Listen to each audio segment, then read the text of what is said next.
Okay, we got the recording started. So, Hariful, Gurudev, is there anything you would like to share before you take the questions? Let's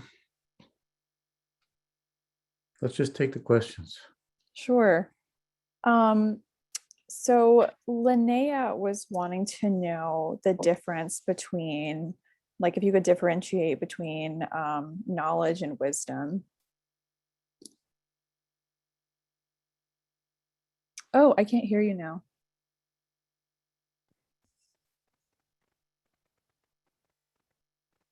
Hello? Okay, I can hear you now. Can you hear me now? Mm-hmm. Can you hear me? Yeah. Okay. So someone wanted to know the difference between knowledge and wisdom? Yeah. Oh no, did you freeze up?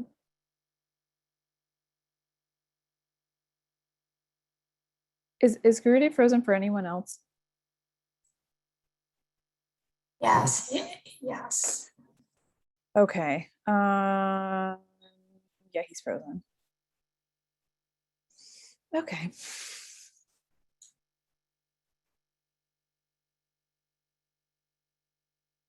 Oh, wait, is he back now? No. Yeah. Hello? Okay.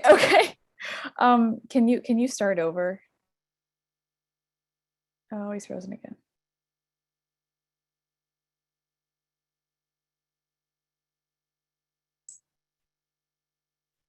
Yeah, his connection's in the red. Should he switch to a phone, or should we not do that yet? Well, let's just see if we can get it. Okay. Can you hear me? Now, yes. Okay. So someone wants to know the difference between knowledge and English, and wisdom, right? Yes. And I was saying there are two English words that, are applied in different ways and so forth. But I think that when we make that differentiation, we make a differentiation between knowing something theoretically and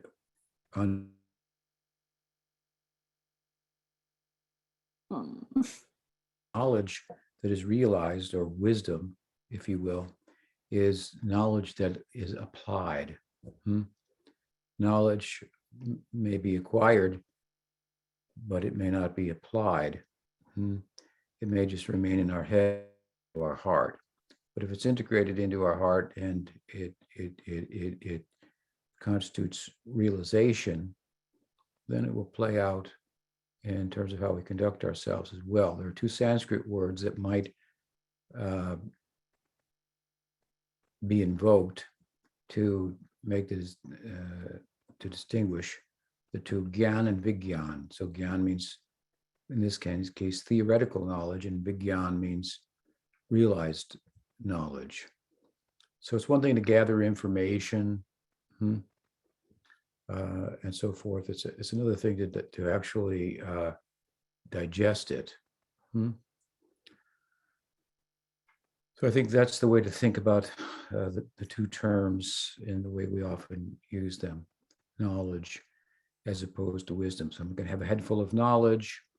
I'll give an example. Once I was sitting with Bhakti Pramod Puri Goswami Maharaj, and it was told to him that a famous speaker who was an Advaitin was in town.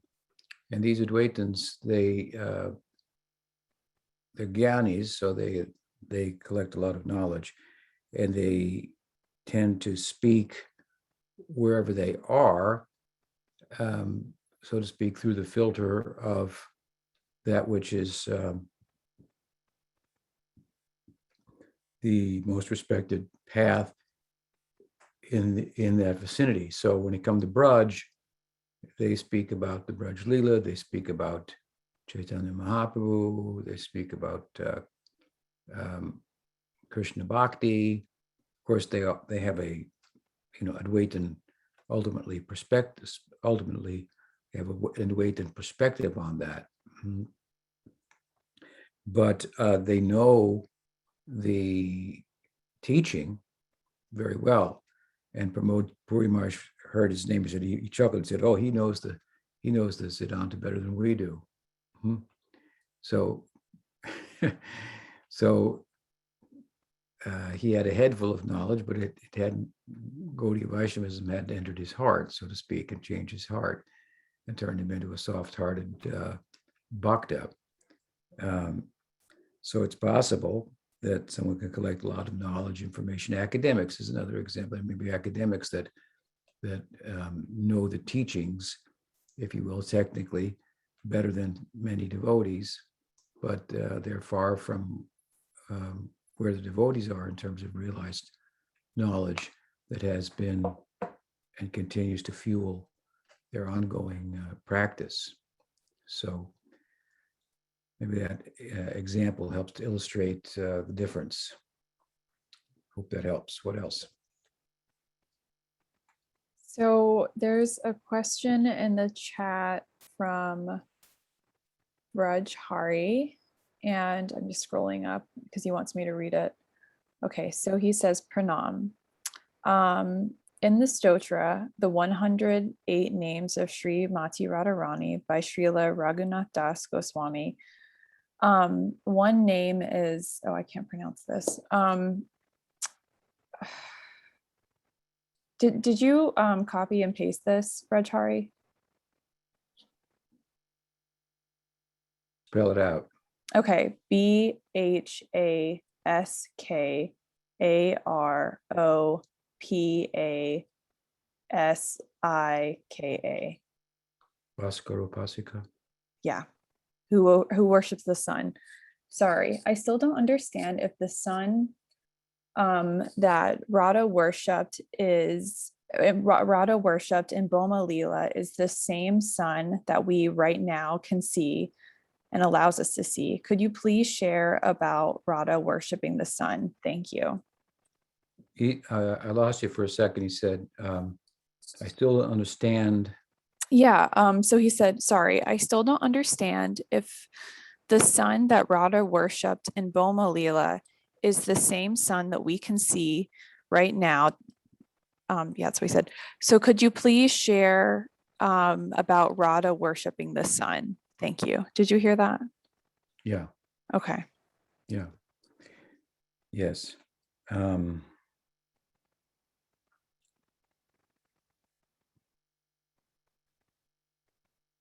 It's said in the Bhagavatam,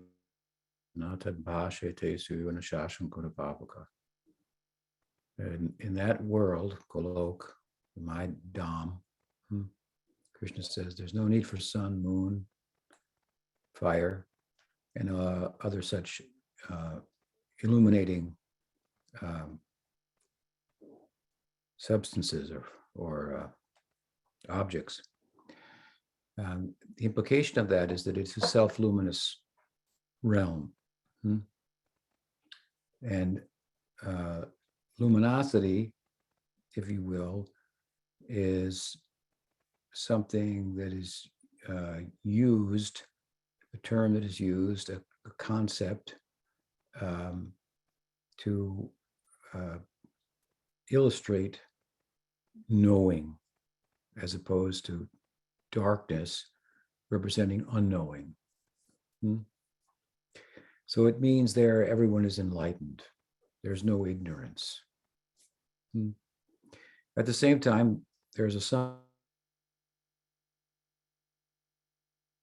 and there's fire.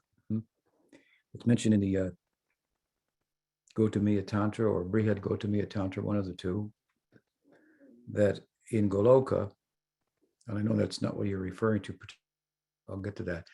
In Goloka, there's a sun, there's a moon, there are the elements like earth, water, fire, but they're only, they only appear to be like the ordinary material elements or material planets. They're all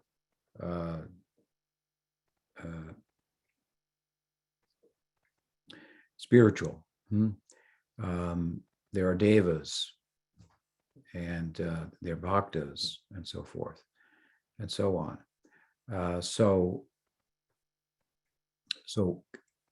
And they're required, given the context, that being the lila, which is human-like. So if it's human-like, there has to be the rising of the and setting of the sun and the moon appearing in the evening and so forth. There has to be fire to cook with and so on. So all these things are there as part of the setting, the human-like setting.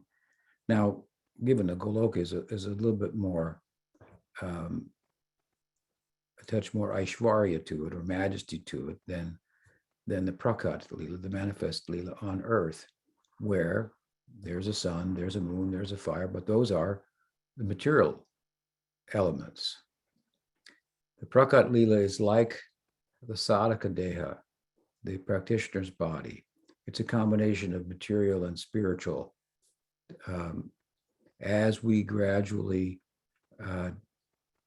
replace material sense objects for the pleasure of our senses with spiritual sense objects for the pleasure of Krishna, our practitioner's body becomes spiritualized.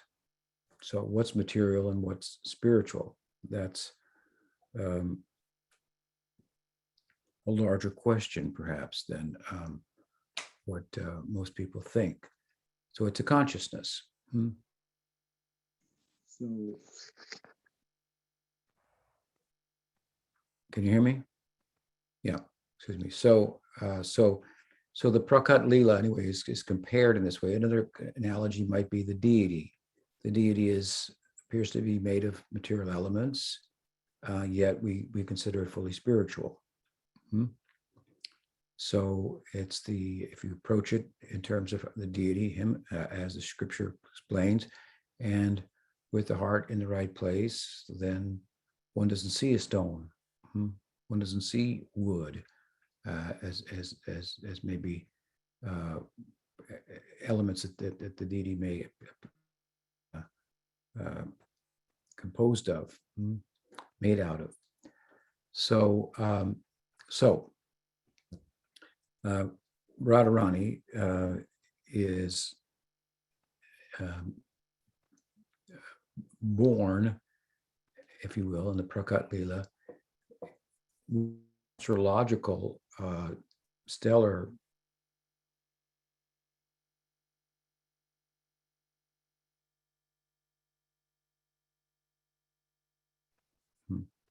Can you hear me?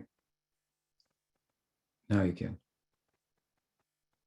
Yeah, now I can. You left off about Radha being born under under the stellar influence that would dictate that her deity would be the sun. To take Chandravali, for example, her birth time is different, and it dictates that, astrologically speaking, that her deity will be Durga. So she worships Durga. And so within the human-like setting of the Leela, then the gopis and gopas, they're worshiping different gods and goddesses and petitioning them for whatnot. And of course, the classic example is there of the worship of Indra, which Krishna intervened on to make the point of his own supremacy and so forth. But that aside, the nature of the Leela is such that, yes, they conduct themselves like persons within the Varnashram would, praying for husbands, praying for wives, for sons, for daughters, for more cows, better economy, so on and so forth, for piety. And so this is the setting of the Leela. So you ask, does she worship, what sun does she worship? Because she should, maybe you're thinking she should only be worshiping Krishna, Narayana. She should be worshiping the ordinary sun. Well, if Radharani worships the ordinary sun, that worship is extraordinary. It's a question of how the condition of the heart and so forth. The sun is also called Mitra. Mitra means friend. Sun is friendly to Radharani in the sense that at a time which would be most difficult for her to meet with Krishna, which would be high noon, if you will. The sun is fully light and shining, and she has to have secret rendezvous with Krishna. So it's obviously easier in the dark. Difficult in the day, but her love and Krishna's love for her can't wait for the night. And so typically, in the context of worshiping the sun, which is what your question is about, at midday at Surya Kund, the sun god plays a role in assisting her in meeting with Krishna. Of course, it's an interesting and very intriguing pastime, all of the details and so forth. But the sun, as I say, plays a significant and central role in making that possible.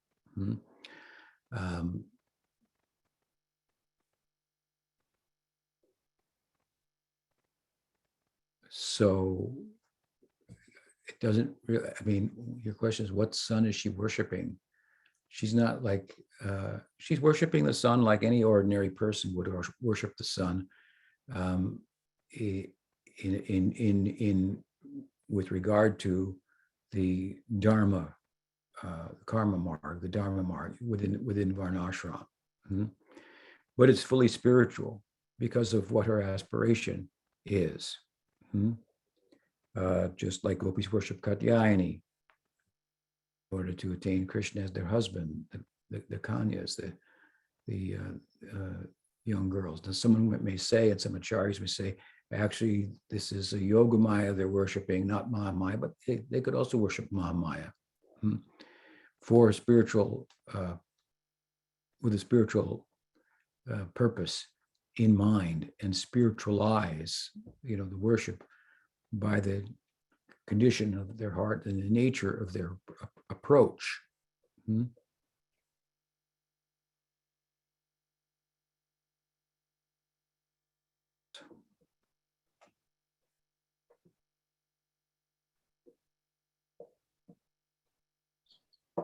What else? Okay, sorry, I couldn't hear you for a second. So Amrita Gopal from Brighton has a question. Yeah. Hare Krishna to all the devotees. Hare Krishna Maharaj, thank you for taking my question. The acharyas tell us that Sridham Mayapur and Sri Vrindavana Dham are non-different. And I'm very eager to know from you how a servitor of the Lord works within both the audarya-bhav and the madhurya-bhav. Is it a simultaneous serving in those moods, or are there some differences that can be seen? Thank you. Yes. Vrindavana and Navadvipa or Mayapur are the same, just like Chaitanya Mahaprabhu and Krishna are the same, but they're also different.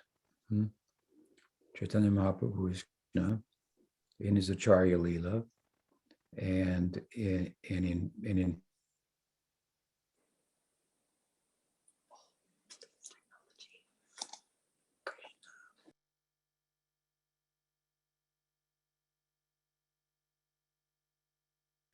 the very center of the Braj Lila. So within the Rasa Lila, when Krishna reappears after having disappeared,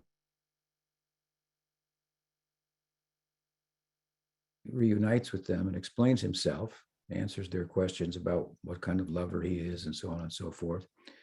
And he tells them at that point, paraye that I really can't reciprocate in kind for the nature of the love that you have expressed for me. Seeing that love, and its intensity in the separation created by him by his disappearance.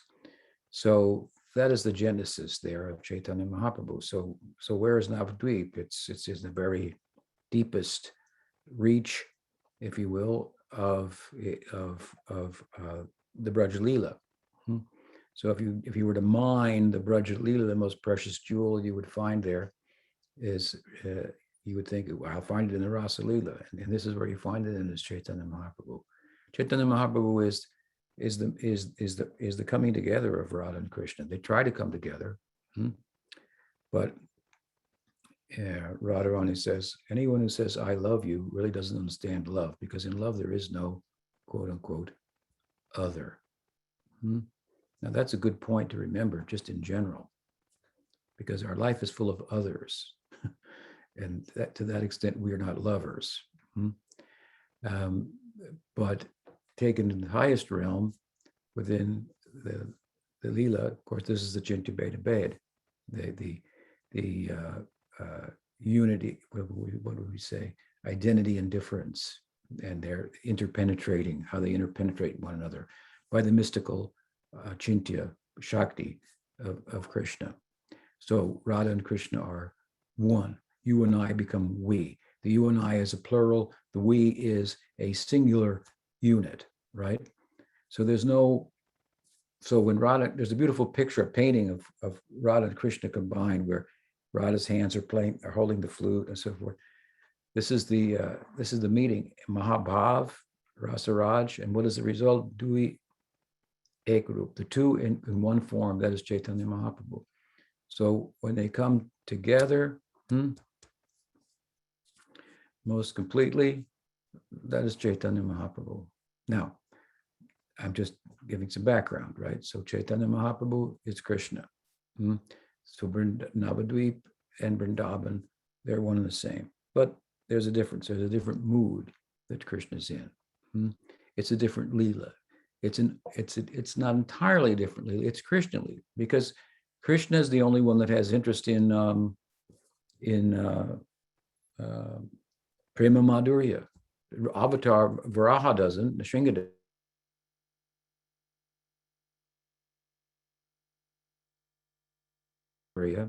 So Chaitanya Mahaprabhu, he is concerned with Prema Madhurya. So he must be Krishna. He can't be anybody, any even avatar of Krishna.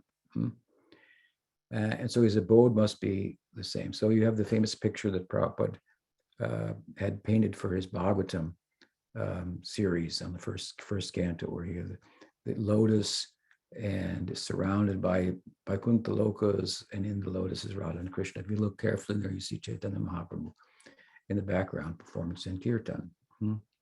So just to emphasize the point, right? Navadvipa and Vrindavan, they're one and the same.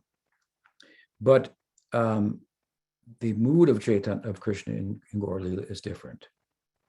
And the basic mood of Chaitanya Mahaprabhu there, in relation to all of his devotees, is Dasya Bhakti.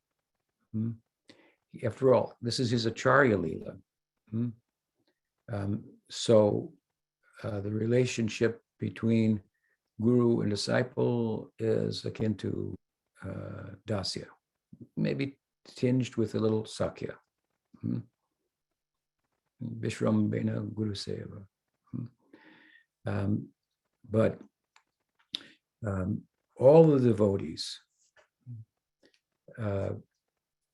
while they have particular relationships with Krishna in Braj as gopis or gopas, for example, they have Dasya Bhakti for Chaitanya Mahaprabhu.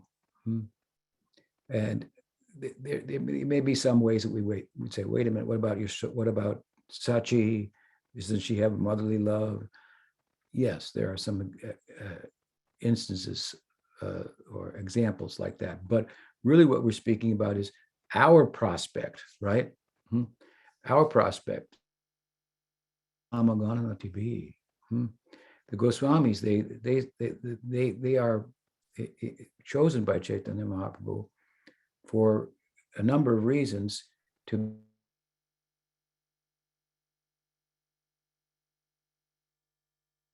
texts, the Bhakti Shastras. There are Shastra gurus.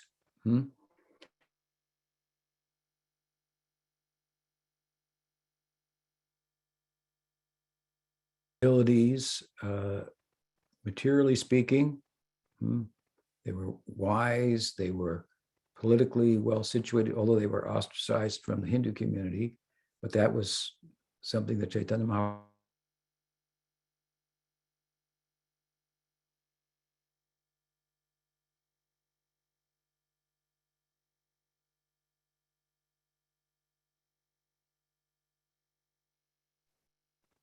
Dave, you're frozen. Yeah, can you hear me You were now? frozen. Yeah, you were talking about being ostracized in the community. So ostracized, but that's part of Chaitanya Mahaprabhu's Lila that transcends caste and so forth. So he brought them in. They were his leaders. And of course, their status in Krishna Lila is a status which brings with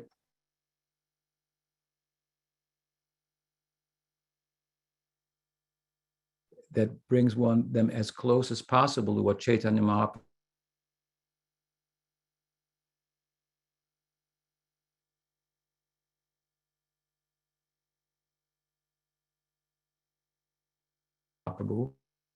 stepped into the shoes of Radha. So for those two reasons, esoterically speaking, even externally speaking, they were the right persons to most prominently represent Chaitanya Mahaprabhu, and they did so by setting an example. You can have devotees like I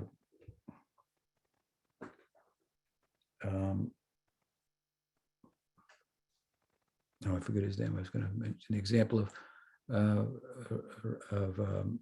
Radharani's father in Gaur Lila, Gadadhar Pandit's guru, who was conducting himself in a way that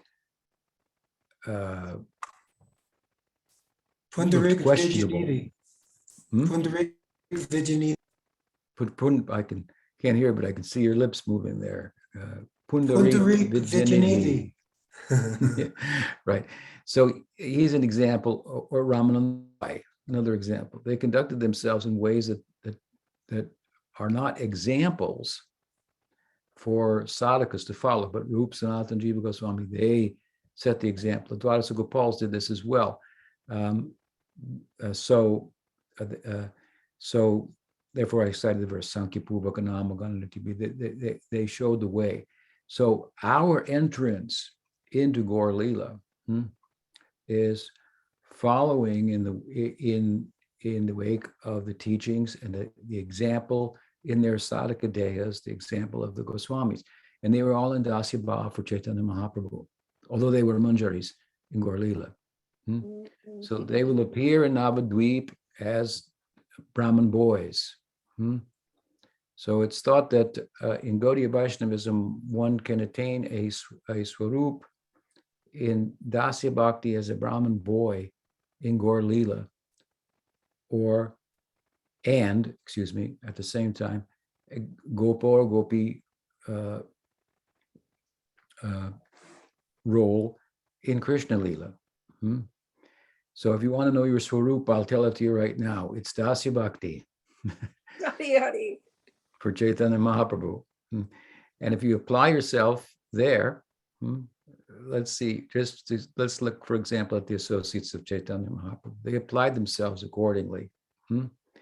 And they went to Kirtan at Srivasangam. And Chaitanya Mahaprabhu showed himself to be Bhagavan. And there in the Kirtan at Srivasangam, he showed them, and you are this Gopi, and you are this Gopa, and bring Kolabeka Sridhar here. He said, bring him here. See who you are, and so on. So this implication is in the worship of Chaitanya Mahaprabhu, who's acharya-lila, means he's teaching by his example.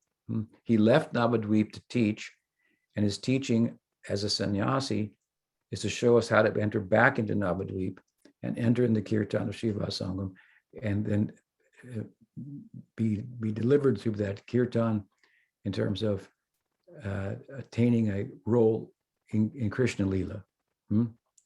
So this is the basic idea. So now,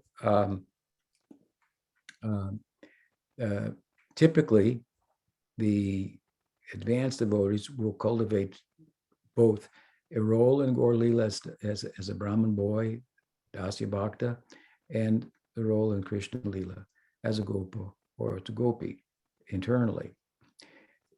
what is the experience in Gaur? It's very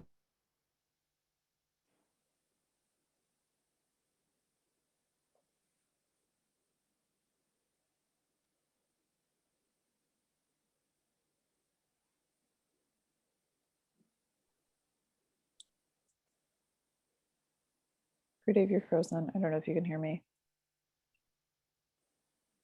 lost you there, right? Yeah. Where? You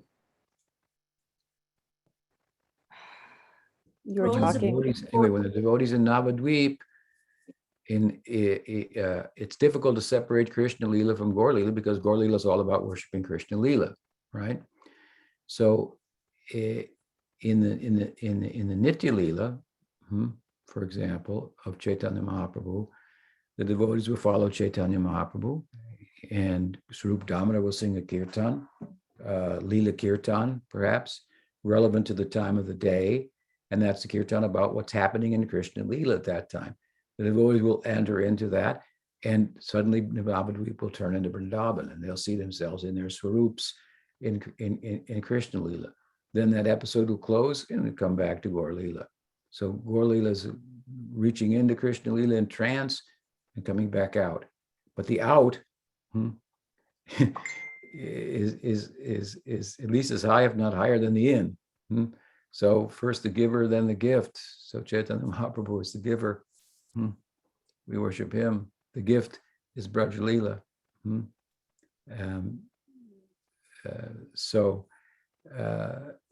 This is somewhat something about the dynamic then of Gaur Lila and Krishna Lila.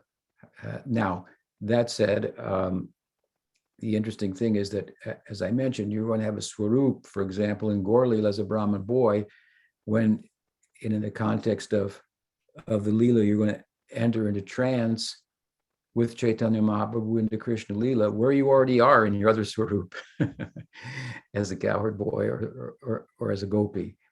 So that's also going on at the same time. So there's a possibility of these two swarups. Now, Bhaktivinoda Thakur says some devotees prefer Gaur Lila, some prefer Krishna Lila, some prefer both. So he looks at it in that way. But it's difficult to think of attraction for Gaur Lila that includes Krishna Lila. They're impossible to separate. So those are some thoughts. Does that help? Thank you, Maharaj. Thank you very, very, very, very much. Okay. There's a follow-up question from Kishore. Okay. Pranams, Guru Maharaj. Can What you is hear? that? I can't hear. Yeah, I can't hear you there. Can you hear me? Yeah, now I can. Pranams, Guru Maharaj. Your explanation of the Bhagavatam verse where Krishna tells the gopis that I can't repay you, so I will become a sadhu and glorify you. Have you composed a written translation of your explanation? I think I have. Yeah, I think I have.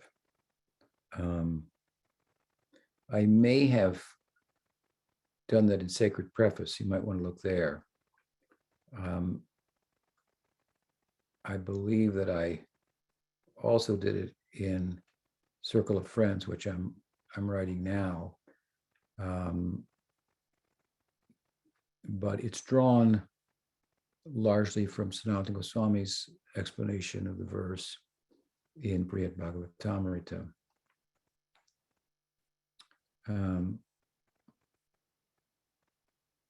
But unfortunately, I don't have that accessible to me at the moment to read to you. But look for it there, and I'll take a look and see if I have actually written it out or if I just paraphrased it, and so forth. But the basic idea is that, of course, that Krishna tells the gopis that who had asked him, "What kind of lover are you?" they cite examples of different types of lovers. And he says, I really am none of the three. But you're asking because you want to know, why did I, disappear all of a sudden after you had risked everything to come here and so forth. And the reason is because I wanted to see your love increase in separation, because when you have something that's very valuable and you lose it, the measure of your attachment to it is shines out, so to speak. Is made clear. If not, it intensifies. And of course, that's what he saw, the intensification of their love and separation. And he was dazzled by that and realized that their experience in Madhurya Rasa, of Rasa, exceeded his own. There's an interesting feature of Sakya Rasa, which is thought to make it superior to Vatsalya and Dasa Rasa. That being that the experience of Krishna and the Gopas are exactly the same. They're totally on the same page. Whereas in Vatsalya Rasa, the experience of the parent and the experience of the child are different. And with teacher and student also, they're different because they're on different levels. In the Madhurya Rasa, they're also on equal levels, so to speak. But nonetheless, there's an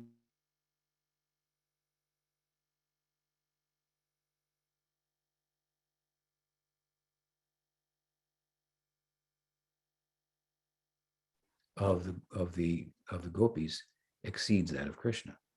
So of course what he witnessed, right? And so he says,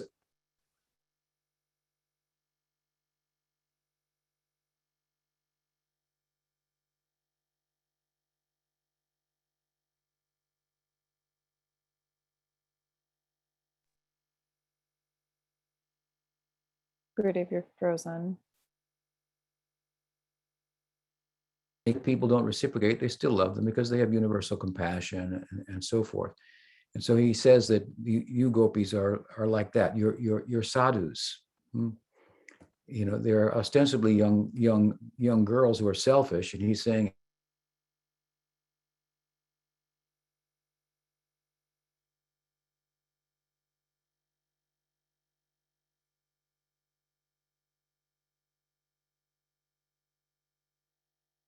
everything.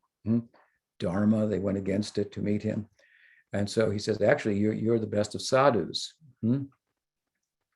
And I cannot, and the nature of your saintliness is such that I can't reciprocate in kind. Therefore, I just pay tribute to your saintliness, your sadhuness, your sadviness. And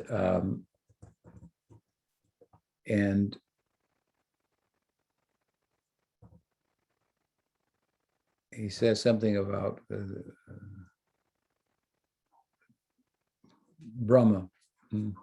What does he say about Brahma?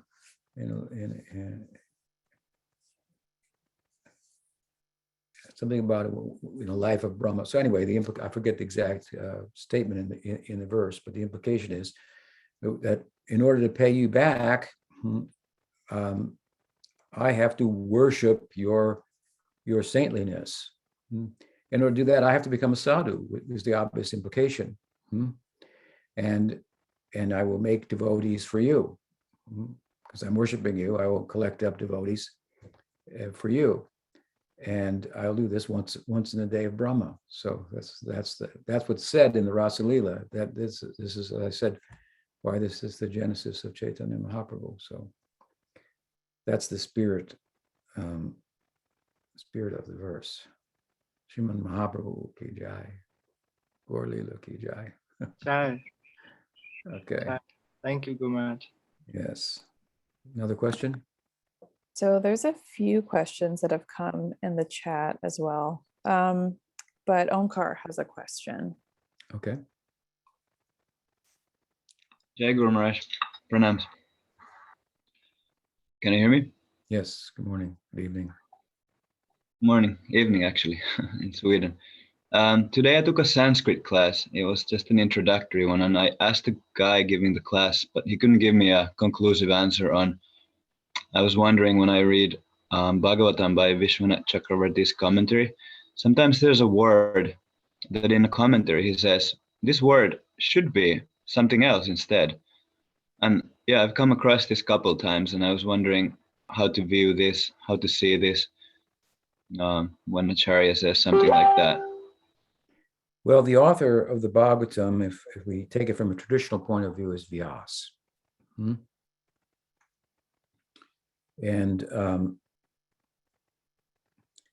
And he says in the Bhagavatam that yat tad visargo janataga viplavo yasmin pratislokum abadhavati.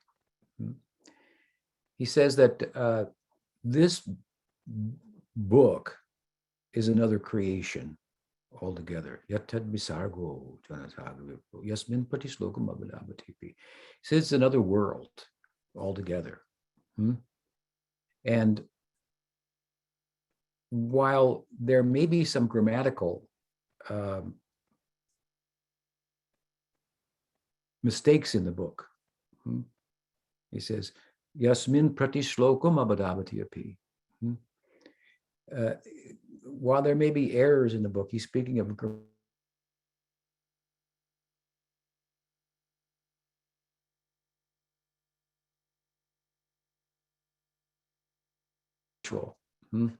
is such that the one should not let those things get in the way. So when someone like Visvanatha Cakravarti Thakura says this word should have been like this, he's making a grammatical correction. That's one explanation. Or it may not be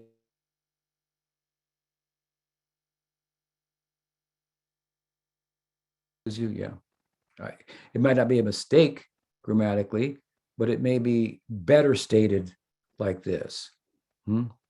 So there's some editing, so to speak, on his part.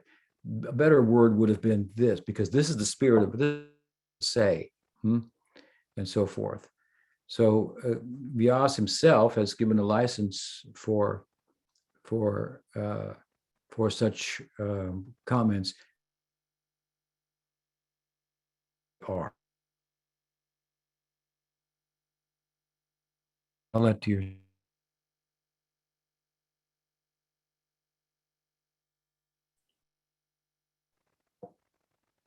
So tell that to your Sanskrit professor. Sorry, Guru Maharaj, you cut after you said that Vyasa has given a license for such a commentary. What did you say after that? So Vyasa has given a license for qualified persons to make such comments. Better word would have been this. It should have been this.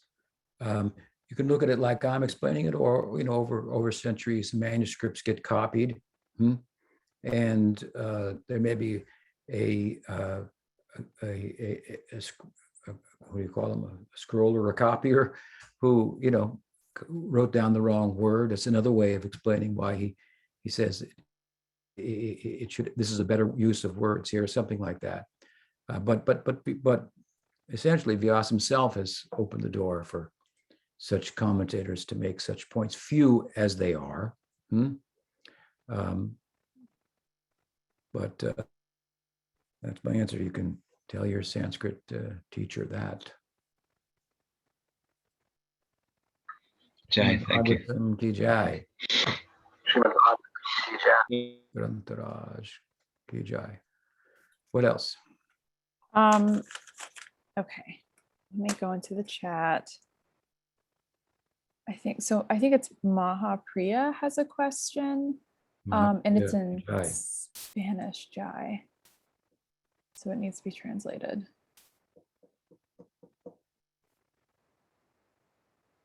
Thanks.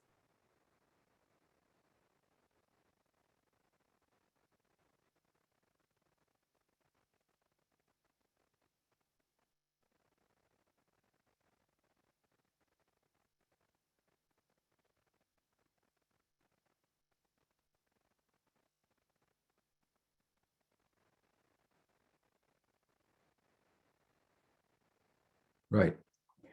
So the question is, for those who aren't tuned into that particular channel, is In the book, Oh My Friend, there's an explanation. There's really a collection of information that Prabhupada, or insights that Prabhupada shares us about his inner life. And it's very clear there from his own words, things that he's written, comments that he's made, and things that he did, the nature of his birth, the family that he's born in, and so on and so forth, that his affinity is for Sakya-rasa. However, some people, without that information, have it in their heads that Prabhupada must be in madhurya-rasa. And so the question is, the clear fact that Prabhupada is in Sakya-rasa, that can be derived from "Oh My Friend," is that really just a subjective call that someone else could make and say he's in madhurya-rasa? Or is it an objective reality? This might come up for another reason, that being that in Bhaktivinoda Jaiva Dharma, two disciples of one guru, one develops affinity for Sakya-rasa, one for madhurya-rasa, and they begin to see the guru as representative of each accordingly from their subjective vantage point. Now, while that's possible, that does not mean that each subjective vision is an objective reality in terms of that guru as a Vaishnava, as a devotee, his or her role in the Leela. Some may think, well, Prabhupada's maybe a gopi and maybe a gopa too.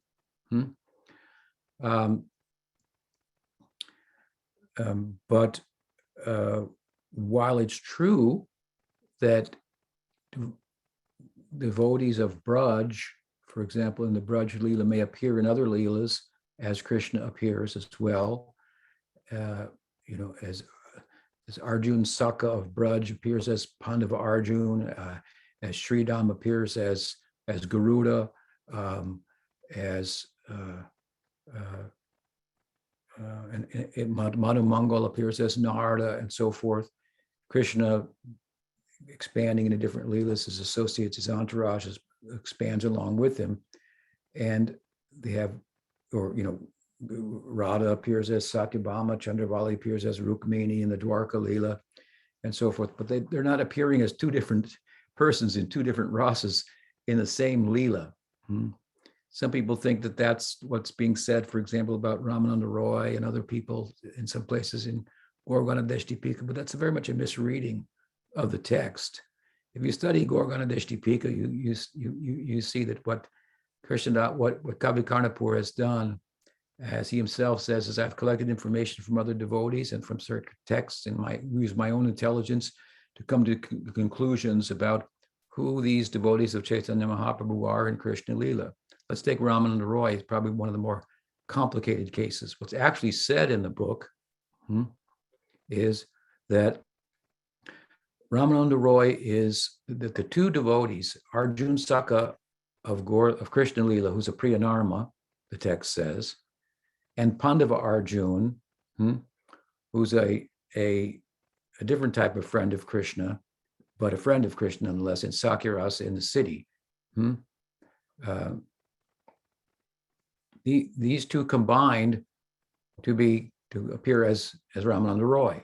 That's what the text says. Then there's four texts, I think, about Ramananda Roy. And then he says, some people say he's Lalita.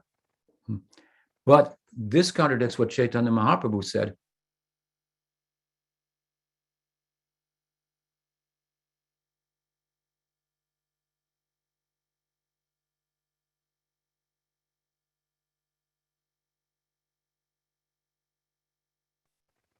Therefore, he's all three of these, but four have been mentioned. He's that Pandava Arjun and Arjun Saka of Braj combined together to be Ramananda Roy. That's one. That he's Lalita Saki. That's two. Second opinion. Not entertained by the author, but mentioned. Then three, that he's Pandava Arjun, which is what Mahaprabhu himself said. And then four, he's Pandava Arjun and Arjuniya. Now, who's Arjuniya? And what does the Padma Purana say? Well, there's a story in the Padma Purana that Arjun was asking Krishna about the Braja-lila and Gopi Bhav and what's that all about. And so he turned him into a gopi for a day, and then changed him back. And that gopi was called Arjuniya. Now, the reason that devotees have identified some Ramananda Roy with Arjun and Arjuniya is because they're trying to bring in something from the Braja-lila, in addition to what Mahaprabhu has said, that he's Pandava Arjun, to correspond with the wealth of insight that he had about Braj Bhakti and Radha Bhav.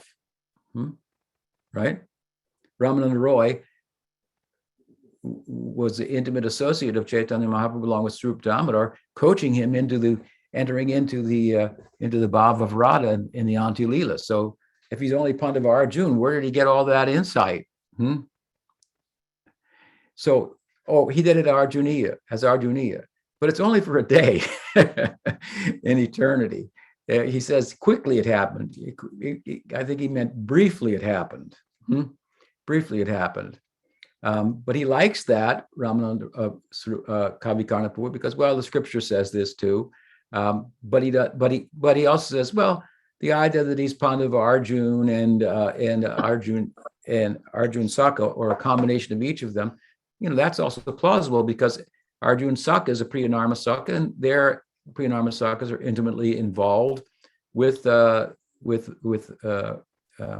and Krishna's romantic life. Indeed, Krishnadas Kaviraj seems to have picked up on that idea when he says that in the end, Chaitanya Mahaprabhu was served by Swarup Damodar like Lalita, and by Ramananda Roy like Subal, which means like Subal means not Subal, but like Subal, which means Priyanarma Saka. Now, he doesn't say he's Arjun Saka, because Arjun Saka is also in Gaur Lila as Parameshwari Das. So the idea here is that the bhav of Pandava Arjun, the bhav of Arjun Saka, Priyanarma Saka, have come and appeared as Ramananda Roy, which means there's no Ramananda Roy in Krishna Lila. Their bhavas have come, and Ramananda Roy is a special person for Krishna Lila, and he's in Jagannath Puri rather than in Navadvipa. So that's another, these are some ways to think about it. But he's not Lalita Saki. So he accepts three possibilities. But he's not. So some people say, see, Arjun was Lalita, he was Arjuniya, he was Arjun Saka, and he was, he's Pandava Arjun. So Prabhupada can be everybody. Extend it, he can be everybody everywhere. He's everything. So these are, not well thought out ways of thinking about this. So the idea that Prabhupada could be a Gopa in Braj and a Gopi in Braj at the same time, there's no other examples of that kind of thing. Again, the Braj Gopas or Gopis could expand into other Leelas along with Krishna and have corresponding rasas and so forth. Like I said, Madhu Mongol becomes Nard, and Nard is also in Sakiras. Different kind of Sakiras in Braj. Sridhama becomes Garuda. Garuda is also in Sakirasa, according to Bhakti Rasamrita Sindhu, so forth. Radha becomes, as I said, Satyabhama. Chandravala becomes Rukmini. It's also Madhurya Rasa of the Dwarka variety and so forth. So there's some consistency. So the idea that Prabhupada would be a Gopa and a Gopi at the same time, objectively in Braj Lila, we don't have any examples like that. So we dismiss that idea altogether. That he could be seen subjectively to be a representative of Madhurya, like the president in the United States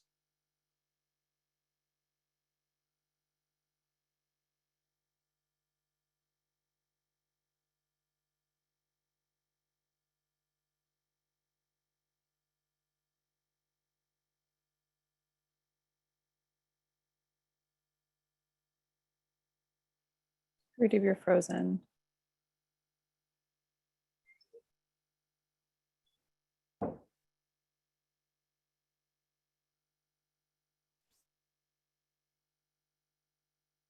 Did he leave the meeting? Maybe he did. Hopefully he comes back. He'll come back.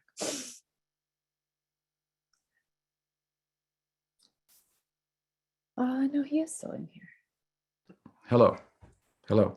Okay, Haribo. I don't know where you lost me there, but President. the president, you Yeah. got that far? So the Yeah. president, you know, he's a governor of California, but he's the president. So when he's the president, he's representing all the states. So when the guru is a Vaishnav, he has his position, let's say as a Gopa in Braja-lila. But as a president, he may represent all the rasas. Chaitanya Mahaprabhu's lila is broad and it's deep. Its depth takes us to the intimacy of the Braja-lila, and its breadth is such that anybody who follows his method of Nam Sankirtan, Kali Yuga, will be most facilitated in terms of attaining their ideal, even if it's Vaikuntha, Dasya Bhakti and Vaikuntha, even if it's Shantarasa.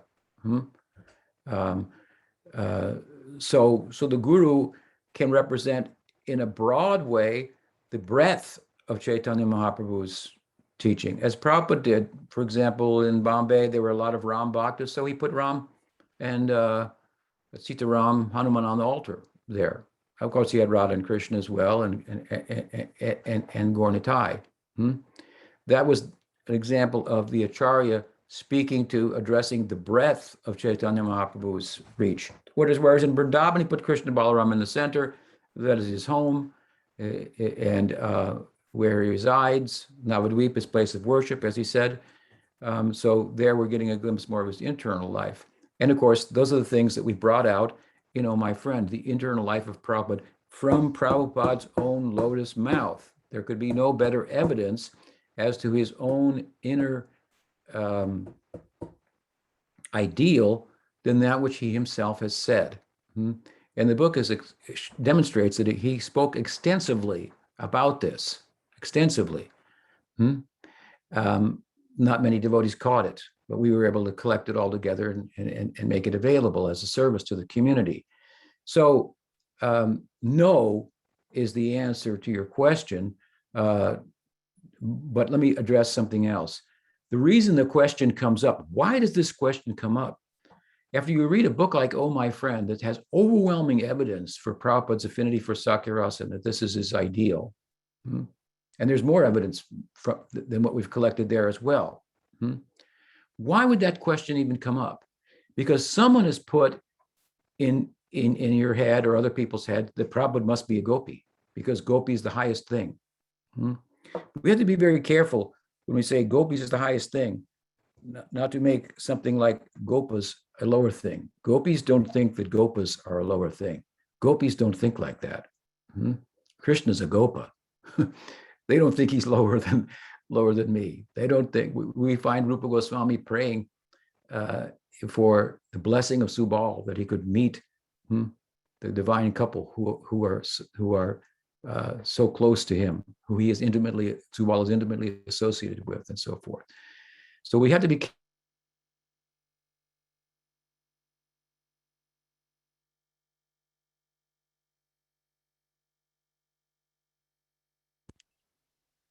froze again. We have to be careful. in madhurya rasa than sakya rasa,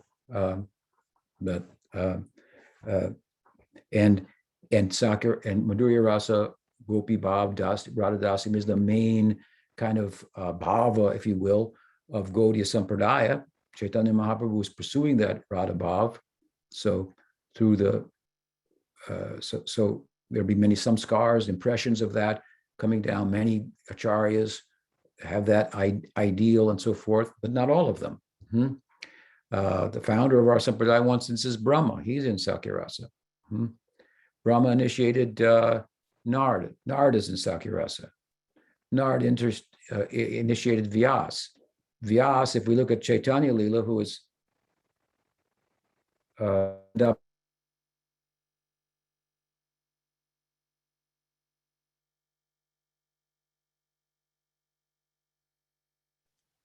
Froze again at Chaitanya.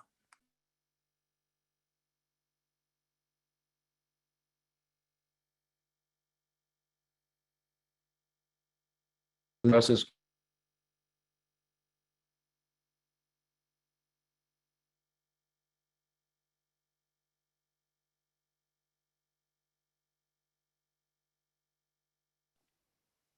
Gurudev, you of froze Crete. Chaitanya. Some Who is person. Vyas? Who is Hello? Vyas in Can you hear me? Chaitanya-lila? Who is Vyas? You've been like freezing a lot. Oh, You- I'm sorry. Chaitanya. No, it's not your fault. Everyone's trying to tell you where you left off, and now I'm getting confused because I'm stressed. Who is Um, Vyas in Chaitanya-lila? There we go. Chaitanya-lila. Who is Veda Vyas? Vyasa Oh, okay. Chaitanya-lila? So in Raj Guru Chaitanya, said. in Chaitanya-lila, we have Nityananda Prabhu and his associates and so forth, and many streams of Sakyarasa and so forth. That Sakyarasa resurfaces in a modern era in the form of Prabhupada with a big tidal wave of that. It's totally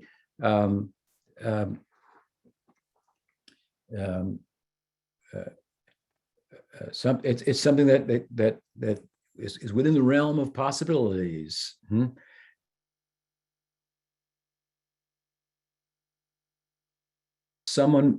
If someone had said Prabhupada must be in Sakyarasa because all the acharyas are in Madhurya Rasa, because all the acharyas in Madhurya Rasa, this is the highest thing, and so forth.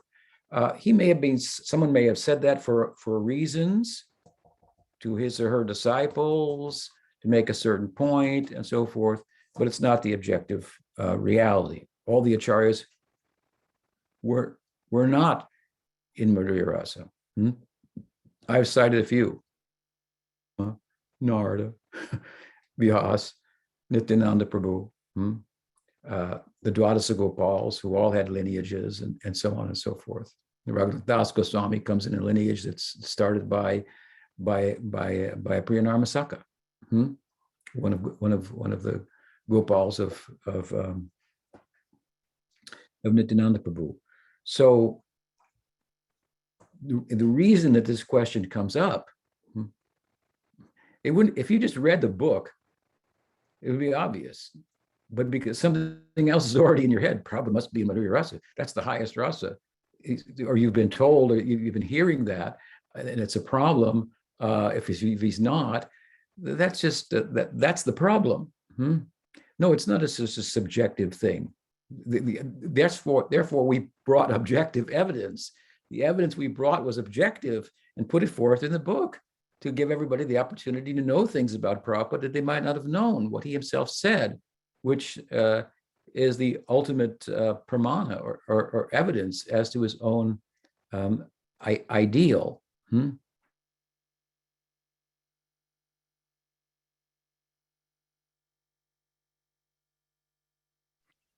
Froze again at ideal. Oh, so those are my thoughts on that. I realize I paused, but when I did, I stopped talking. So now I'm back, and now I'm talking, Okay. and now I'm done. Okay. Okay. Okay. So you don't want to take any more questions, or? Yeah, no, we're out of time. I got some other service to do here. I'm sorry for those who have questions, and I didn't get to them, and I took a long time on that last one, but it was an interesting subject. I could go on, but we're out of time. So tune in again. Hope to be with you next week. Hare Krishna. Thank you. Jai Oh. Sakyaras.